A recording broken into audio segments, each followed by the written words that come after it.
The owner of a popular cafe just wants to keep running his business. It's the Ragga Surf Café in Marineland that caters to locals and tourists alike, but it has been caught in the middle of governmental red tape and now may have to shut down because of what appears to be a breakdown in communication between the local, county, and state governments. Jessica Clark has the story tonight.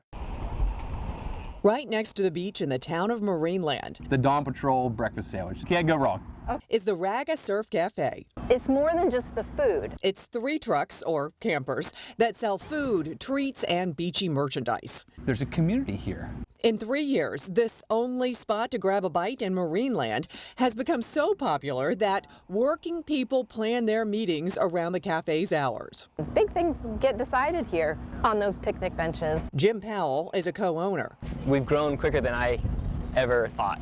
Raga Surf Cafe was on private land since 2021, but this summer, the landowner had other plans for the property and gave the cafe owners 2 weeks to vacate. So Powell asked the town of Marineland and Flagler County about operating on public land that both entities own, called the River to Sea Preserve. They came up with a great idea of giving us a temporary use agreement. That's where the cafe is now, and that temporary use permit expires December 31st, but Powell says the county and town told him. But in the meantime, they let's keep you in business and we'll work on that in the background, to get that paperwork right.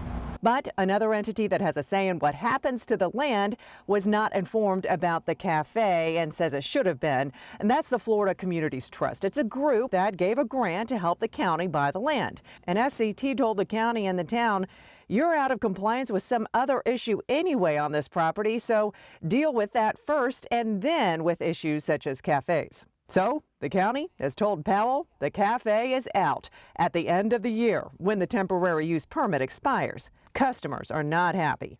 The Flagler County administrator told me there's no way to extend that permit. We've got 30 employees that are going to lose their jobs. While you're doing your due process, is there a way to keep us here? More than 8,000 people have signed a petition asking decision makers to save the cafe. People make policy and procedure. People can change policy and procedure. Customers say this is more than a food truck. It's a community. Yeah. There's a community building around this location, and that's because of the food truck. In the town of Marineland, Jessica Clark, First Coast News on your side.